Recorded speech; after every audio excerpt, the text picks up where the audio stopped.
Así como estamos cómodamente sentados, hermanos, vamos a abrir nuestras Biblias en el capítulo 2 de la epístola de Pablo a los Romanos.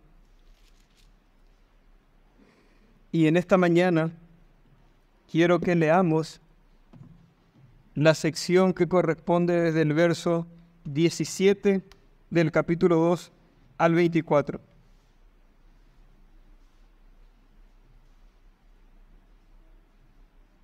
Amén.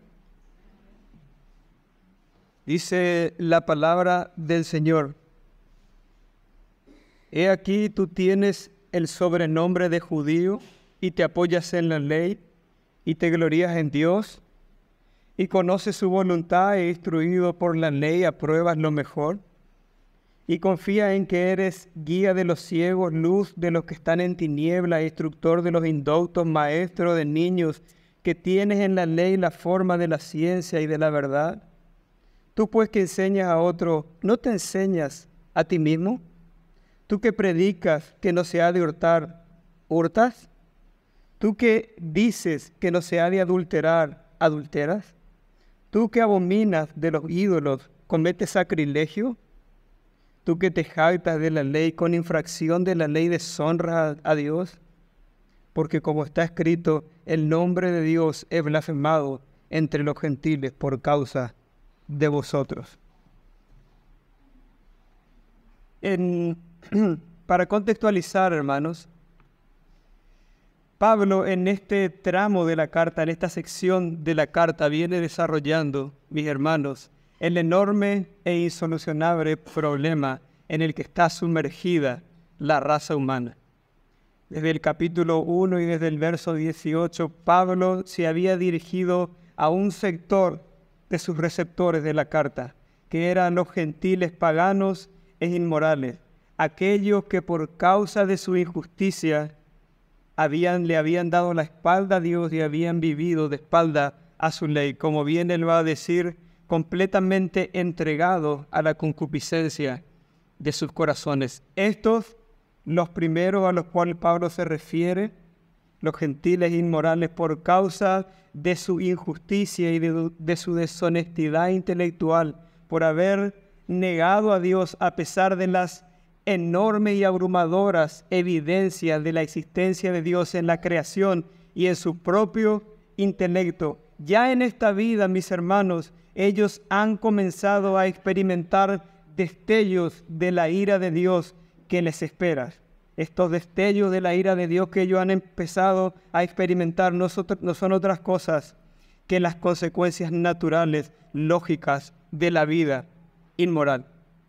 Por otro lado, y luego de que Pablo terminó con ellos y los sentenció al juicio, ahora en esta sección de la carta, en el capítulo 2, y como ya hemos visto, Pablo tiene en mente a otro grupo, y este grupo es a los judíos moralistas. ¿Y qué es lo que Pablo va a hacer específicamente en esta sección del verso 17 al 24? Va a ir un poco más profundo en su análisis o en su juicio respecto a ellos y va a atacar directamente su pensamiento religioso, o para decirlo de una forma más clara, mis hermanos, va a atacar su falsa religión. Una religión que los tenía a ellos engañados, completamente cegados, creyendo que ellos iban camino al cielo, cuando en realidad eran enemigos de Dios, estaban en enemistad con Él, cargando día a día ira a su cuenta, como Él bien ya lo afirmó en el verso 5 de este capítulo 2 que ya hemos compartido. Lo cierto es que por esta razón yo titulé el sermón de esta mañana El engaño de la falsa religión. Y antes de comenzar sería bueno, y creo que es bueno, que yo les explique por qué yo califico como falsa a la religión de los judíos. Estos judíos moralistas habían montado toda una estructura que parecía correcta, que parecía una religión verdadera, pero trágicamente, mis hermanos, esto que ellos profesaban y que practicaban estaba muy lejos de Dios. El mismo Señor Jesús en Mateo 15, en el capítulo 8 y en el verso 9, les va a decir a estos judíos lo siguiente. Mateo 15, 8 al 9. Este pueblo de labios me honra, mas su corazón está lejos de mí. Pues en vano me honra enseñando como doctrinas mandamientos de hombre. Ellos habían tomado, mis hermanos, todo lo bueno que Dios le había dado. Tomaron todo eso bueno, esos privilegios, las bondades de Dios, pero lo hicieron a Dios a un lado. Tomaron su ley que era perfecta y que necesariamente es espiritual y que para ser cumplida o observada como debe ser, debe partir de un corazón que ama a Dios, y la redujeron netamente a una cuestión externa, a actos que nada tiene que ver con el corazón. De esta manera ellos, mis hermanos, lo que hicieron fue rebajar el estándar de la ley. La ley era mucho más profunda, tiene un carácter espiritual que tiene que ver con una disposición del corazón, con nuestras voluntades y con nuestra razón, pero ellos lo redujeron simplemente a hacer independientemente a lo que yo piense o sienta. Era solamente hacer por hacer y ni siquiera tener en cuenta a Dios. Es por eso que ellos, al haber rebajado el estándar de la ley meramente a cuestiones externas, ellos creían que ellos cumplían con los requisitos o con las demandas de la ley.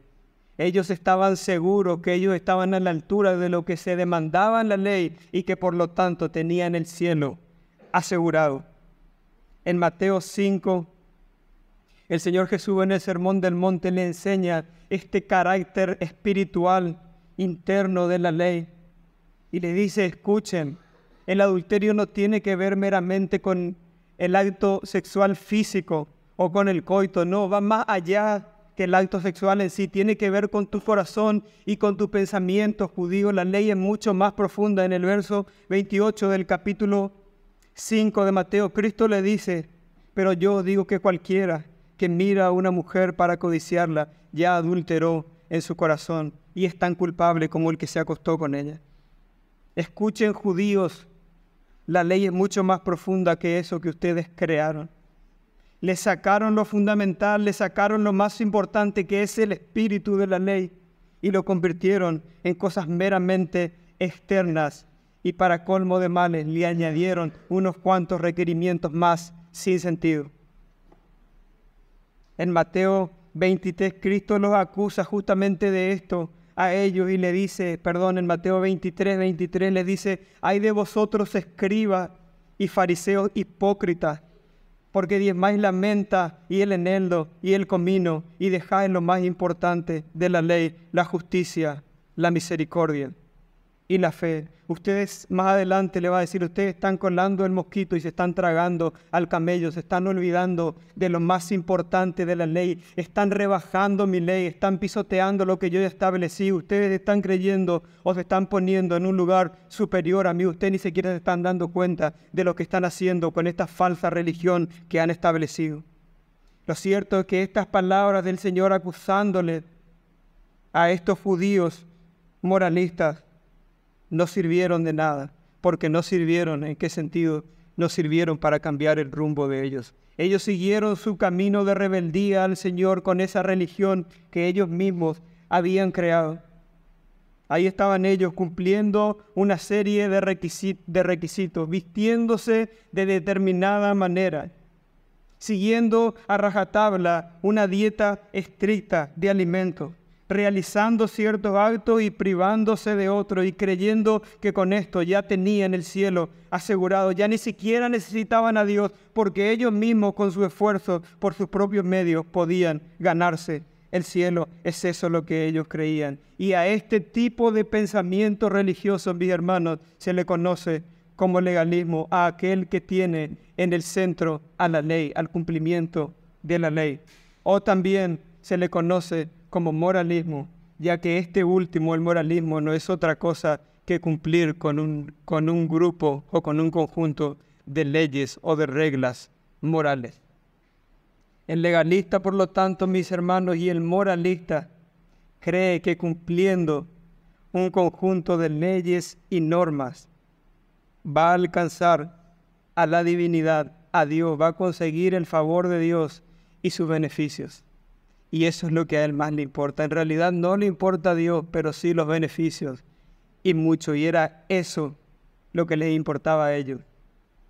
Esta era la falsa religión de los judíos, mis hermanos, que aunque estaban en el camino incorrecto, ciertamente ellos, a pesar de que estaban en ese camino incorrecto, disfrutaban providencialmente de ciertos beneficios sacados de la verdadera religión. Y este es el primer punto de este sermón de esta mañana. Los beneficios los beneficios aparentes de la falsa religión. ¿Por qué digo que son beneficios aparentes? Porque son beneficios temporales. En esta vida se disfrutan de la buena moralidad, de la buena de tener una buena reputación, de que hablen bien de uno, de lo que lo vean como un santo, como un bueno, como una persona confiable. Se disfruta en esta vida de esos beneficios, son beneficios aparentes, pero lo cierto es que en la eternidad, en el gran día del Señor, esto mismo de los cuales ellos disfrutaban en esta vida, vendrá a ser argumento en su contra en el día en que Dios los llame a dar cuenta. Por eso digo que son beneficios aparentes. Ellos utilizaban la ley de Dios, la cual por definición es buena, y cumplían un conjunto de mandamientos de manera externa. Se vestían de cierta manera, no cometían algunas cosas, no hacían algunos actos, se cuidaban en su manera de hablar, y todo esto que ellos lo hacían le daba ciertos beneficios, porque la ley en sí misma es buena, y el que cumple con ciertas normas que Dios establece va a recibir beneficios. Aquel hombre o aquella mujer que no es una promiscua se va a salvar de un montón de males que acarrean la vida inmoral. No van a haber embarazos no deseados, no van a haber familias destruidas, no van a haber enfermedades de transmisión sexual. Ven cómo la ley, aún sin tener en cuenta a Dios como es buena, puede llegar a darte ciertos beneficios. Pero lo cierto es que esos beneficios que puede llegar a darte la ley por cumplirla externamente, en el día de mañana, en el gran día del Señor, vendrán a ser para ti argumento en tu contra. Por eso digo que estos son beneficios aparentes. ¿Qué hacían ellos? Bueno, ellos tenían buena reputación, bienvenido sea. Ellos tenían cierto estatus, poseían conocimiento, el cual no es algo menor. Eran librados, como dije recién, de la vida inmoral. Ellos disfrutaban de esos beneficios. En el verso 17 y en el 18, Pablo les dice, de este capítulo 2 de Romanos: he aquí tú tienes el sobrenombre de judío, y te apoyas en la ley, y te glorías en Dios, y conoces la voluntad, e instruido por la ley apruebas lo mejor. Tú tienes el sobrenombre de judío. Algo no menor, mi hermano, tú eres parte del pueblo escogido por Dios, desde donde proviene la salvación. Cristo mismo dice eso en Juan 4:22. Cuando habla con la mujer samaritana, Él le dice: vosotros adoráis lo que no sabéis, nosotros adoramos lo que sabemos, porque la salvación viene de los judíos. Este título de judío era un título honorífico. ¿Por qué? Porque Dios lo había escogido para revelar su gloria en la antigüedad. Te apoyas en la ley, Pablo le dice. Tienes acceso a una institución divina, a la sabiduría más alta, al conocimiento más elevado, a la verdad más confiable. Y continúa Pablo y le dice, no solamente eso, te glorías en Dios. Y hermanos, ¿qué es más correcto que gloriarse en Dios? ¿No es acaso ese, mi hermano, el compendio o el resumen de la religión verdadera, gloriarse en Dios? Pablo mismo le va a decir a los corintios en su primera epístola, en el capítulo 1 y en el verso 31, el que se gloríese en el Señor. ¿Qué es más correcto que eso? Pero no solo eso, Pablo continúa y en el verso 18, que acabamos de leer, que le dice: conoces la voluntad de Dios, y más adelante le va a decir: has sido instruido en la ley y apruebas lo mejor. O sea, tú tienes la capacidad, tú no solamente tienes la ley, tú tienes el conocimiento, tú sabes la voluntad de Dios, tú tienes la capacidad de discernir, de diferenciar con precisión entre lo bueno y lo malo. Algo, mis hermanos, que a veces no es tan fácil como parece. En determinados contextos no lo es, y más en el contexto de los paganos inmorales. Pero tú conoces la voluntad de Dios, le dice Pablo. Todas estas cosas El llamarse a sí mismo judíos escogidos de Dios, el gloriarse en Dios, el tener la ley, el estudiarla y conocerla, el conocer la voluntad de Dios, no eran cosas malas, por el contrario, eran buenas. El problema estaba que ellos con su malvado corazón lo contaminaban, llevándolo a esa religión paralela que ellos habían creado, donde la gloria ya no era para Dios, sino para ellos mismos, porque cumplían con los estándares. Miren lo bueno que soy, miren lo santo que soy.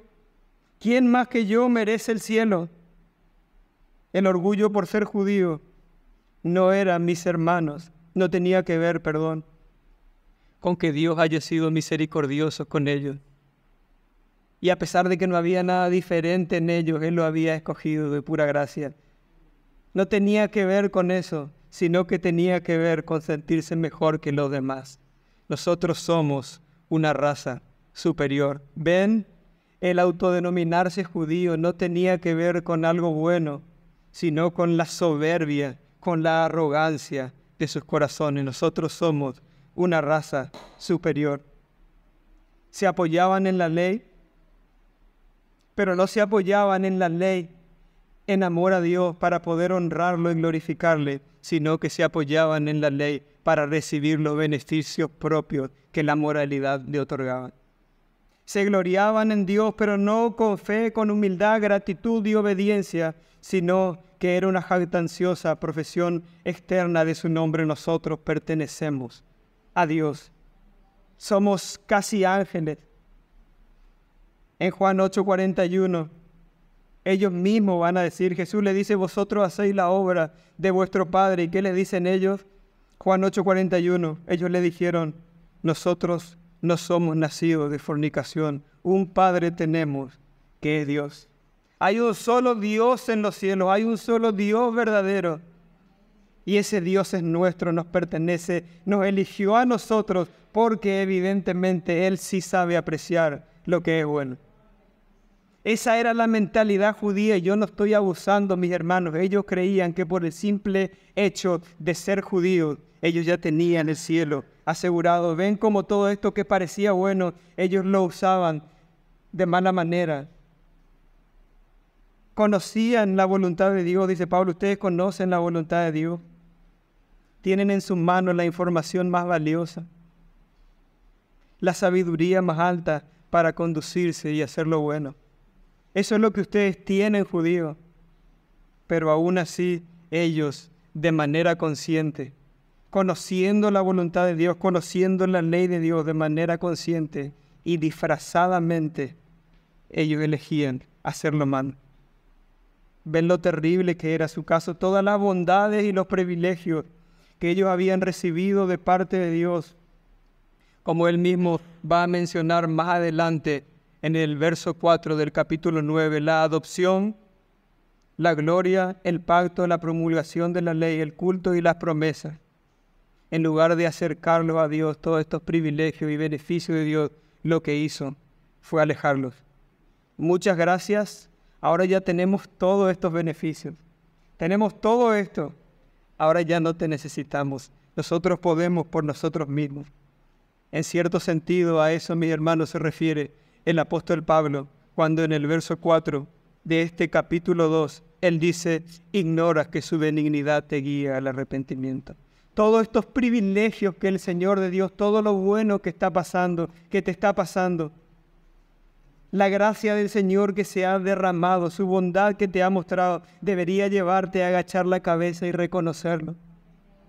Pero más adelante en el verso 5 de este capítulo 2 le dice, pero por tu dureza y tu corazón no arrepentido, atesoras para ti mismo ira para el día de la ira y de la revelación del justo juicio de Dios.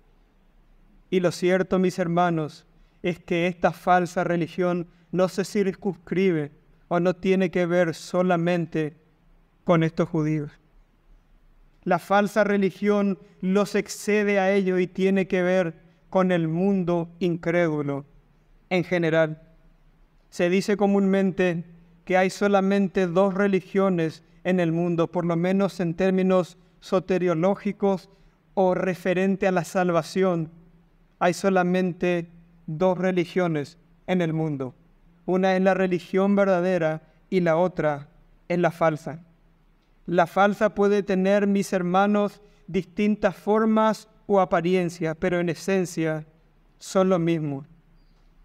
Ella sostiene que según lo que tú hagas en esta vida, según lo que tú realices aquí y ahora, si practicas el bien, si das limosna, haces sacrificios, rituales, si buscas la iluminación y la ética, podrás alcanzar a la divinidad o el bien en la siguiente vida. Yo me recuerdo, mis hermanos, a un jefe mío diciéndome de una manera tan confiada en su pensamiento religioso, diciéndome: trato de hacer las cosas bien porque en la próxima vida me encantaría volver a reencarnar en artista. Él estaba completamente seguro de eso, de que según como él se comportase en esta vida, en el más allá le esperaría algo bueno o algo mejor. ¿Se dan cuenta, mis hermanos? Si ustedes pueden, no sé si ustedes pueden percibir que este pensamiento que acabo de describir no dista mucho del pensamiento de los judíos, es algo muy similar. Si yo realizo estas cosas en esta vida, en la otra vida me espera lo mejor. Es eso lo que creían los judíos. Llámese judaísmo, budismo, hinduismo, islamismo, catolicismo romano o el nombre y las formas o prácticas que quieran ponerle, todas ellas te dirán: debes hacer en esta vida para recibir lo bueno en el más allá. Sin embargo, amigo y hermano, la verdadera religión te dice: tú nada puedes hacer, porque ya has hecho algo y fue malo, fue pecar. Pero aunque has hecho mal y nada puedes hacer y no mereces el cielo, Dios de pura gracia proveyó a su Hijo Jesucristo para acercarte a Él y regalarte la vida eterna. Es eso lo que dice la verdadera religión. Tú nada puedes hacer porque Él ya lo hizo todo en la cruz del Calvario. Si lo crees, si tú lo crees, si lo has abrazado realmente, si te has despojado de todo el legalismo, de todo esfuerzo humano, sí, hermano, sí, amigo, realmente para ti en la otra vida te espera lo mejor. ¿Cuántos lo creen? ¿Pueden decir amén?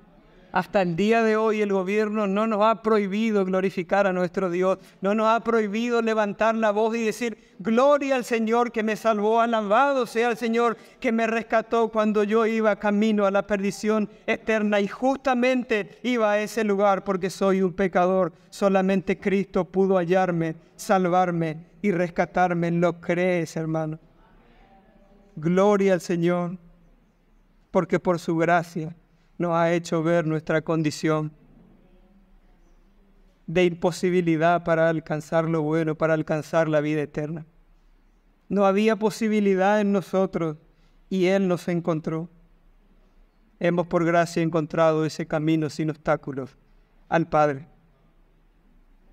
Tú sí, si crees esto, creyente, y no como los judíos, tú sí puedes gloriarte en Dios si realmente crees que Él te salvó a pesar de que tú no lo merecías. Tú puedes gloriarte en Dios. Has sido libertado de la falsa religión únicamente por la pura gracia de Dios. De no ser así, tú también seguirías preso en el engaño de la falsa religión. Ellos están ahí, los otros. Los demás, tú no estás aquí porque eres más bueno, más sabio, más inteligente. Estás aquí de pura gracia. Y ahí están los otros, completamente engañados, yendo a su propia destrucción. Tú solamente has sido libre porque el Señor lo quiso. Y este también es el segundo punto del sermón de esta mañana: el engaño de la falsa religión.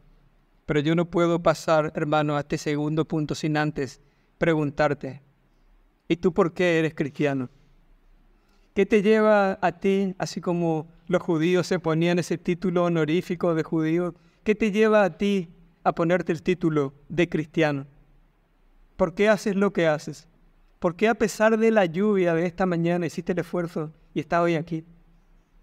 ¿Qué es lo que te llevó a venir aquí en esta mañana? ¿Lo haces porque venir a la iglesia una vez a la semana o dos te hace sentir bien? ¿Lo haces porque ¿Te gusta tener a tu matrimonio unido o a tus hijos alineados en regla? ¿Por qué viniste esta mañana? ¿Te gusta venir porque te da buena reputación, cierto estatus de moralidad, de santidad? ¿Te gusta que tus amigos te consideren como una persona noble y buena que va a la iglesia y que es activa en la religión? ¿Por qué has venido en esta mañana? Hazte esa pregunta.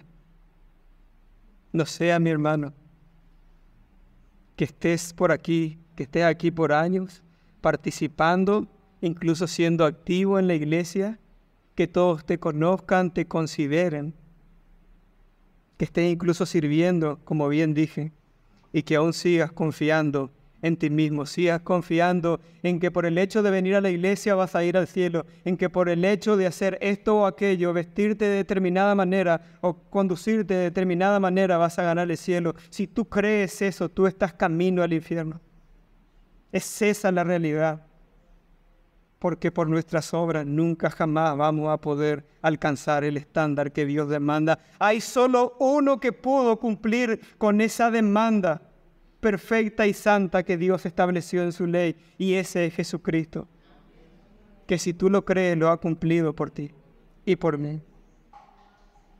Examínate en esta mañana y pidámosle al Señor que nos ayude a examinarnos qué realmente estamos creyendo, cómo estamos viviendo, qué estamos haciendo. No sea que estemos siendo arrastrados, mis hermanos, por ese legalismo que está tan hondamente arraigado en nuestra naturaleza, que quiere constantemente hacer que nos jactemos de nosotros mismos, que nos creamos, qué bueno que soy, qué santo que soy, realmente yo soy una buena mujer, realmente yo soy un buen hombre. El Señor, Dios se sacó la lotería conmigo. En Gálatas 3:3 Pablo le va a decir respecto a esto: tan necios sois, habéis comenzado por el Espíritu y ahora vais a acabar por la carne. El Señor te salvó sin obra y ahora tú quieres justificarte por las obras. Te salvó por la obra de su Hijo, por fe. Nada hiciste y ahora quieres volver de vuelta a los rituales, a los sacrificios, a los esfuerzos. No sea que habiendo comenzado por el Espíritu, ahora vais a acabar por la carne. No te dejes engañar, mi hermano, por la falsa religión que está ahí, tan latente en nosotros mismos. Tenemos en nuestro corazón las 24 horas un predicador de la falsa religión que nos dice: confía en ti mismo, aléjate de Dios, aléjate de Cristo. Pero por gracia del Señor tenemos las Sagradas Escrituras para apagar los dardos de fuego del enemigo y decir: no, yo no puedo por mi medio, solamente en Cristo hay salvación y justificación para mi alma. Esa es la verdadera religión. En el engaño de la falsa religión lo que hay en primer lugar es falsa confianza. En el verso 19 de este capítulo 2 Pablo le dice: y confía en que eres guía de los ciegos, luz de los que están en tinieblas. Y en el 20, instructor de los indoctos, maestro de niños, que tienes en la ley la forma de la ciencia y de la verdad. Fíjense ahí en su Biblia todas estas frases paralelas que usa Pablo para referirse a esta confianza que tenían los judíos. En el 19, guía de los ciegos. En el 19 también, luz de los que están en tinieblas. En el 20, instructor de los necios, maestro de los faltos de madurez o de entendimiento. Teniendo en la ley, y más adelante le va a decir: teniendo en la ley la expresión de la ciencia y de la verdad. Comentando estos versos, el comentarista Matthew Henry dice: los judíos en general se creían tan sabios que podían dar lecciones a todo el mundo pagano. Todas las naciones debían acudir a la escuela de Israel a buscar luz, pues todas ellas estaban en tiniebla y eran como niños pequeños en comparación de la instrucción que daba la ley. Lo cierto es que esta confianza que ellos tenían era falsa, porque estaba sustentada en el error. El hecho de que ellos hayan tenido la ley, que Dios les haya dado la ley, no los capacitaba a ellos para poder cumplir la ley de manera correcta. Ese conocimiento que ellos tenían de la ley En realidad, lo que hacía es dejarlos en evidencia y convertirlos en unos verdaderos hipócritas. Porque mientras se llenaban la boca hablando de santidad y de lo bueno, ellos mismos cometían feroces pecados. Quizás no, mis hermanos, quizás no de la manera que los gentiles inmorales, pero de una manera más sutil y sofisticada. Ellos también incurrían en terribles injusticias, iguales o peores que ellos. En el verso 1, Pablo les dijo: tú que juzgas, pues en lo que juzgas a otro te condenas a ti mismo, porque tú que juzgas haces lo mismo. Y en el verso 21 que acabamos de leer, él les dice: tú pues que enseñas a otro, ¿no te enseñas a ti mismo? Ellos eran eminencias teológicas, mis hermanas. Y tengan mucho cuidado, porque cuanto más sabe usted, y esto no es en detrimento del conocimiento, usted debe instruirse. Pero sepa usted que cuanto más usted sabe, más será su condenación si usted rechaza a Jesucristo y rechaza la verdad de Dios. Si usted se pone en el mote de juez, de instructor de los demás, pero no se enseña a usted mismo, la condenación para usted será más grande. Ellos eran eminencias teológicas, una voz calificada. Todos debían oír lo que ellos decían. Ellos tenían la ley y ellos sabían la voluntad de Dios. Su estatus era único en ese contexto social. Eso lo llevó a una confianza tal, mis hermanos, que ellos ya comenzaron a creer que ya la ley no era para ellos. Nosotros ya estamos por encima de la ley es para los demás, evidentemente, la ley es para los pecadores, para poder moldearlos un poco, para que se puedan parecer un poco más a nosotros. Ellos ya creían estar por encima incluso de la misma ley. Y este es el segundo apartado de este punto, la falsa percepción de uno mismo, la falsa percepción propia. Ellos, evidentemente, ellos estaban cegados. No podían verse a sí mismos todos estos privilegios y estos beneficios que Dios le había dado. Los había cegado. Judíos, escogidos de Dios, doctores en la ley. ¿Quién puede enseñarme a mí? ¿Quién puede marcarme algo?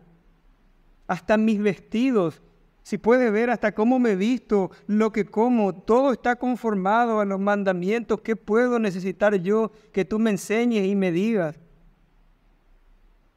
Hasta mi ropa la hago de determinada manera. Fíjense lo santo y meticuloso que soy con lo que es bueno. Y si hay algo, mis hermanos, en nuestra naturaleza caída, es que nos encanta hacer la vista gorda con nuestros pecados y marcar y maximizar, magnificar los pecados de los demás. Cuando yo peco, me arrepentí, misericordia, perdón y amor. Cuando el otro peca, quemémoslo en la plaza, en la hoguera, prendámosle fuego, apedreémosle al hermano. Pero para mí quiero perdón y misericordia. Fallé. Ni siquiera digo que pequé, cometí un error. Ni siquiera me acerco a alguien diciéndole: hermano, pequé contra ti, me porté como un incrédulo, sino que digo: cometí un error. Los míos son pequeños errores, los de los demás son terribles pecados que merecen el castigo. Es a eso lo que muchas veces nos lleva nuestra naturaleza, y evidentemente esto también pensaban esos judíos. Nos encanta ser jueces. Todos están mal. Amamos ponernos en el mote de consejero. Es fácil ver los errores ajenos. Siempre sabemos cómo los demás deben vivir. Nos encanta dar consejos. Yo recuerdo que en una ocasión estaba hablando con mi hermana y le estaba aconsejando, y ahí estaba yo como un gran señor sabio, y créanme, mis hermanos, a la distancia el consejo que le estaba dando era muy bueno. Hasta hoy en día puedo afirmar que era bueno. Pero en medio de mi sabia disertación, ella no aguantó y se largó una carcajada así en mi cara. Y ella no tuvo que detenerse y explicarme por qué se estaba riendo. En el momento en que ella se ríe de mí, ahí yo me doy cuenta que en realidad yo, respecto a ese consejo, estaba mucho peor que ella. Y esto es algo natural que nos puede pasar constantemente porque está arraigado en nuestra naturaleza, el hecho de creernos superiores a los demás, que los demás están en error, no considerarnos al igual que nuestro prójimo, cuando deberíamos amarlo igual a nosotros mismos. Hablando de esto, el mismo Señor Jesús, en Lucas 6:41, en adelante va a decir: ¿por qué miras la paja que está en el ojo de tu hermano y no echas de ver la viga que está en tu propio ojo? ¿O cómo puedes decir de tu hermano: hermano, deja sacar la paja que está en tu ojo, no mirando tú la viga que está en el ojo tuyo? Hipócrita, saca primero la viga de tu propio ojo y entonces verás bien para poder sacar la paja que está en el ojo de tu hermano. Esta ceguera espiritual muchas veces también la tenemos nosotros, y evidentemente la tenían los judíos. El percibirnos a nosotros como buenos, el minimizar nuestras fallas y nuestros pecados, y el querer denunciar y aplastar a los demás cuando pecan. Así eran estos judíos. Lo cierto es que ellos no se daban cuenta que ellos eran tan pecadores como los demás. Ellos se jactaban, condenaban, pero hacían cosas muchas veces aún peor. ¿Saben por qué era peor el pecado de estos judíos? Porque ellos lo hacían a sabiendas. Los otros, por lo menos, aunque pecadores, eran ignorantes. Estos, a sabiendas, deshonraban a Dios. Sí, yo sé que eso es lo bueno. De hecho, ellos eran jueces. Ellos le marcaban a todo: debes hacer esto, debes dejar de hacer aquello. Pero ellos mismos hacían aquello que ellos decían que no se debía de hacer. Y ahí está Pablo totalmente confrontador en los versos 21, 22 y 23 de este capítulo 2 de Romanos. Y le dice: tú que predicas que no se ha de hurtar, ¿hurtas? Tú que dices que no se ha de adulterar, ¿adulteras? Tú que abominas de los ídolos, cometes sacrilegio, y tú que te jactas de la ley con infracción de la ley, deshonras a Dios. Pablo es completamente confrontador. Y él aquí no está preguntando para saber, él ya lo sabe. Él lo que está haciendo es hacer estas preguntas retóricas, no para saber, sino para que ellos entren en conciencia de que ellos son tan igual de pecadores que los gentiles inmorales, para que abran los ojos, para que salgan de la ceguera espiritual en la cual le tiene la falsa religión. Escucha, judío moralista, deja de mirar a los demás, deja de creerte superior. Mírate a ti mismo, estás tan necesitado de un Salvador como los gentiles. ¿Y tú crees, hermano, que estas preguntas que Pablo hizo no tienen nada que ver contigo? Si tú te estás ahí en tu lugar espantando, de brazos cruzados o muy cómodo en tu silla, pensando: qué terrible estos judíos, la verdad. Qué hipócritas. ¿Crees tú, mi hermano, que estas preguntas que hace Pablo no son para ti? Tú que dices que no hay que hurtar, ¿hurtas? Ah, no, Gaby. Eso sí que no. Jamás en mi vida ni un alfiler le saqué a nadie. Sin embargo, los judíos, ellos devoraban la casa de las viudas. Robaban, asaltaban y comercializaban el oro de los templos paganos. Yo jamás, ni una moneda. En serio. ¿Nunca has hurtado, hermano? Cuando yo estaba meditando en estos versos, y es muy duro, mis hermanos, porque yo no me paro aquí de una forma hipócrita, yo soy el primero que es predicado. Yo te quiero preguntar y que tú entres en conciencia. ¿Tú qué dices? Tú sabes que está mal robar. ¿Cuántos de aquí saben que está mal robar? Todos. Y yo quiero preguntarte, ¿tú qué dices que no hay que hurtar? ¿Hurtas? ¿Estás segura? ¿Nunca lo has hecho? ¿En serio estás exento? ¿Puede tu contador decir: la verdad que nunca hemos hurtado, nunca mentimos con alguna boleta, nunca declaramos menos o declaramos más? ¿Nunca utilizaste la piratería, una película, un libro, algo? Todo esto que te estoy mencionando es robo, hermano. Ojo, yo voy primero en la lista.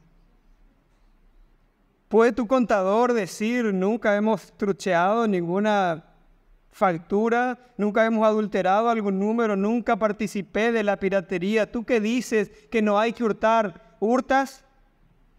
Tú que tienes gente a tu cargo en tu trabajo, gente que depende de ti, le has pagado siempre lo que ellos merecían, nunca le regateaste un precio o te creíste muy vivo por pagarle menos. Ahí le robaste, hermano, si hiciste eso. Y quiero preguntarte de vuelta, tú que dices que no hay que hurtar, ¿hurtas? ¿En serio crees que no tiene nada que ver con los judíos? ¿En serio creemos que no tenemos nada que ver con estas preguntas que hace Pablo? Tú que sabes, hermano y hermana, que no hay que adulterar, que eso está mal delante de Dios. ¿Adulteras? Jamás, Gabriel. ¿En serio, mujer? ¿En serio, hermana? ¿Nunca te sentiste atraída por otro hombre que no era tu esposo?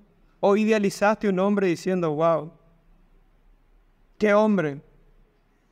Y no estoy diciendo, uno puede idealizar hasta un hombre de una película, una novela o una serie. Ni siquiera alguien que conozca, pero nunca has adulterado siquiera en tu corazón. Tú que dices que no hay que adulterar. Y ya no me da ni siquiera ganas de preguntar, pero en serio, muchachos, hombres, hermanos, en esta mañana, tengo que preguntarte a ti, tú que dices que no hay que adulterar. ¿Nunca has mirado de más a una mujer? ¿Nunca has sido por demás amable con una mujer? ¿Nunca te has sentido atraído por una mujer que no era tu esposa? Tú que sabes bien y que dices y que te llenas la boca diciendo que no hay que adulterar, ¿adulteras?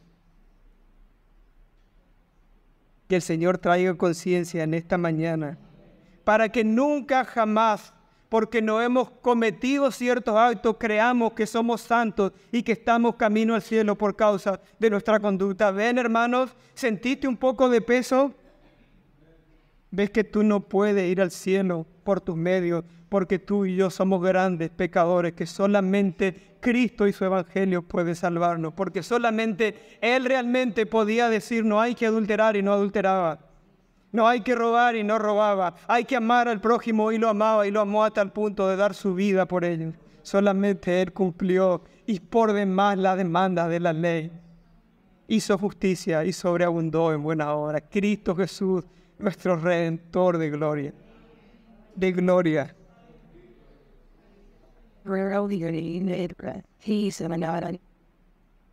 ¿En qué estamos confiando, hermano? Esto es fundamental para nosotros.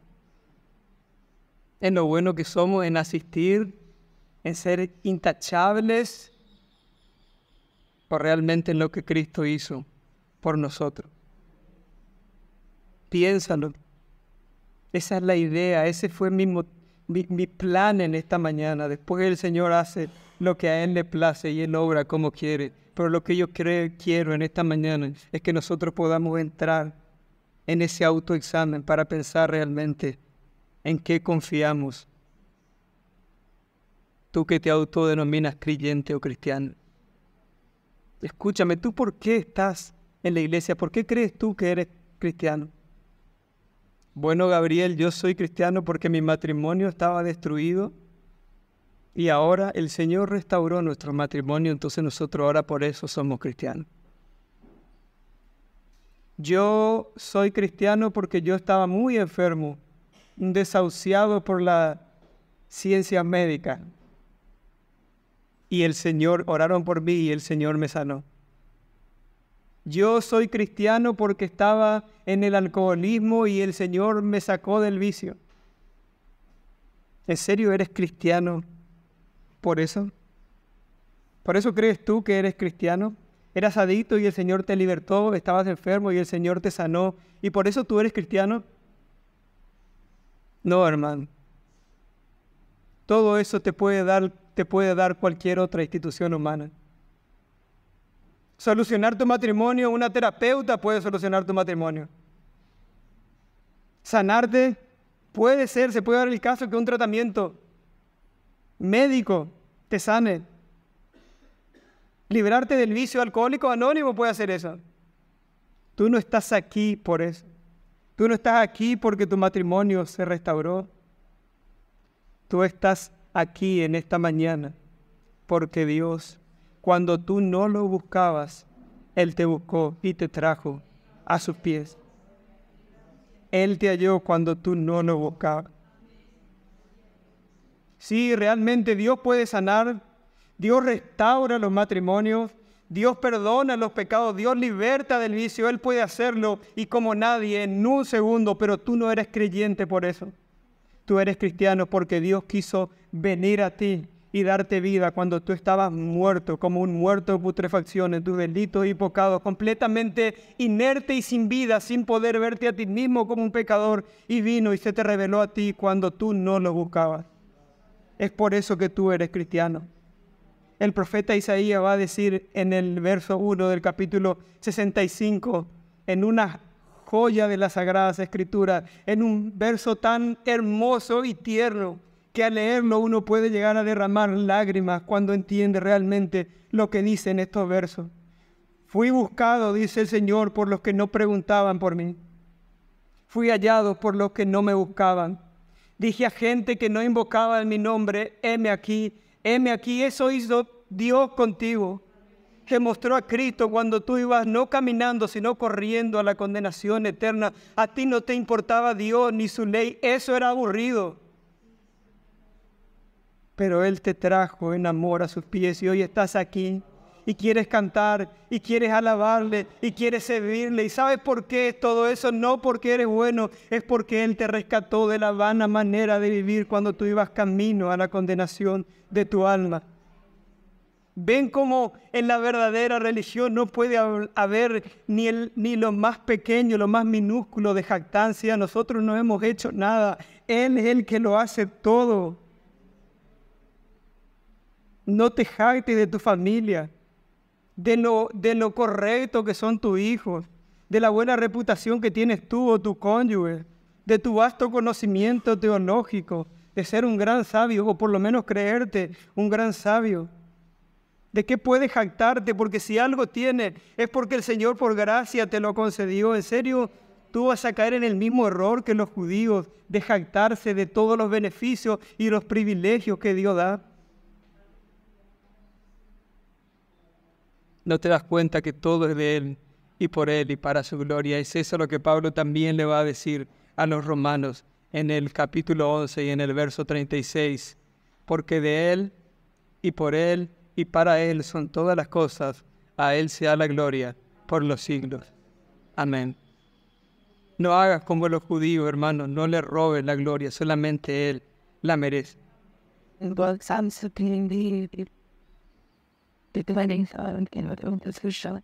Estos judíos, como dije, y hoy terminando, pero no se levanten, estamos cerca. Estos judíos se apropiaban de los privilegios, de los méritos y hasta se apropiaban del cielo mismo. Ya era suyo, era de su propiedad. Cada uno tenía su terrenito, su parcela asegurada en el cielo. Lo peor de todo esto es que ellos ni siquiera estaban cerca, porque no solamente pecaban, sino que hacían pecar. Fíjense el último verso, el 24, porque como está escrito, el nombre de Dios es blasfemado entre los gentiles por causa de vosotros.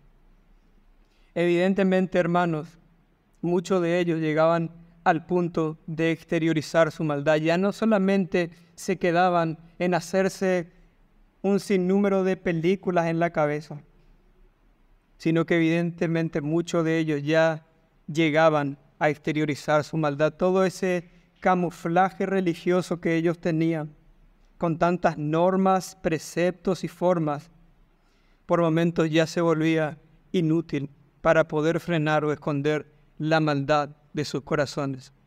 Pablo respecto a esto va a decir en Colosenses 2:23, tales cosas tienen a la verdad cierta reputación de sabiduría en el culto voluntario y en humildad y en duro trato del cuerpo. Sí, para todo eso sirve todo el esfuerzo y las obras. Hay reputación, pero lo cierto es que nada puede hacer todo ese conocimiento y ese esfuerzo frente a los apetitos de la carne pero ningún valor tienen contra los apetitos de la carne.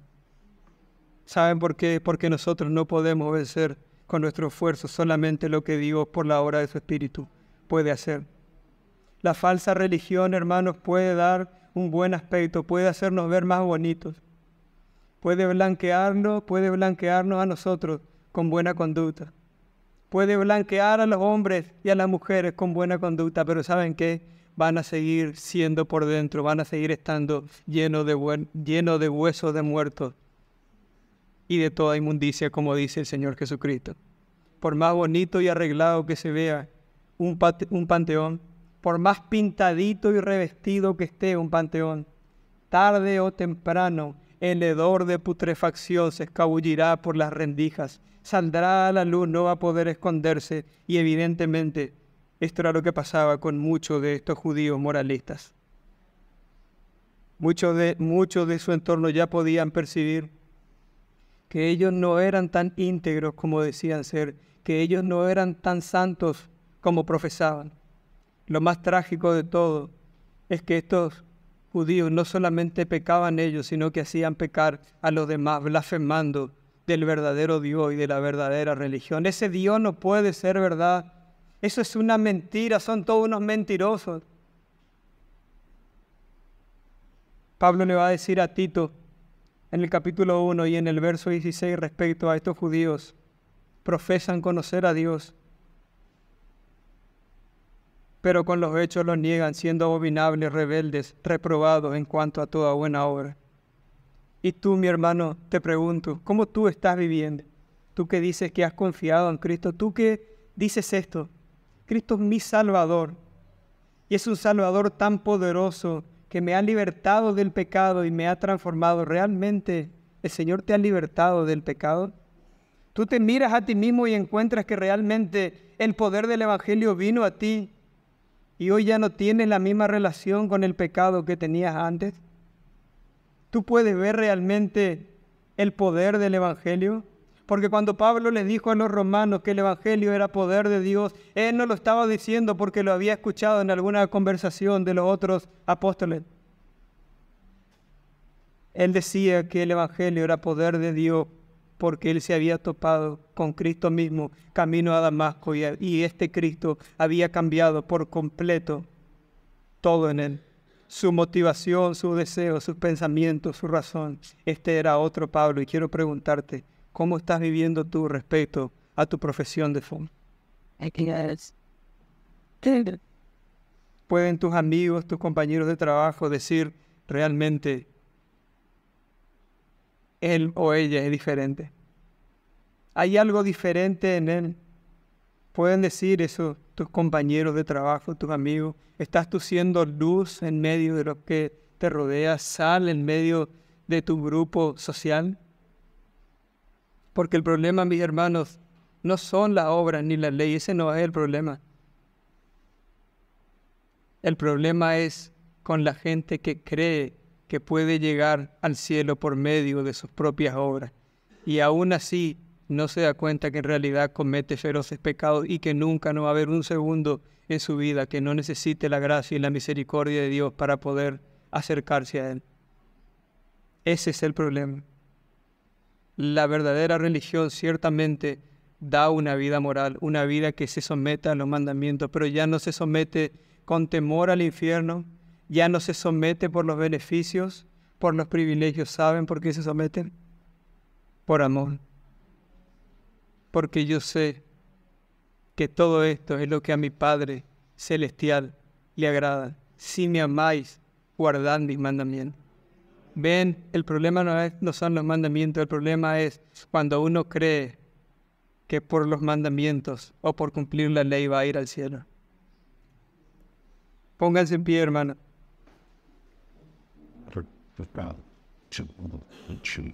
Y si hay algún amigo aquí que mucho de lo que yo dije en esta mañana no entendió, que le pareció una ensalada, un trabalengua, escúchame, amigo. Es lógico, porque hay muchos términos y cosas que con el tiempo hemos llegado a comprender, y no porque seamos demasiado inteligentes o porque nuestro coeficiente intelectual sea más alto, sino porque Dios en su gracia nos ha llevado a comprender ciertas cosas. Pero lo que tú debes saber, lo más importante para ti, escúchame bien, tú debes entender dos grandes verdades. Es que Dios estableció una ley que tú no puedes cumplir jamás y que de hecho esa ley ya delante de Dios te condena y te hace pecador, porque desde el día que naciste hasta hoy, hasta esta fecha, tú has pecado constantemente deshonrando a Dios.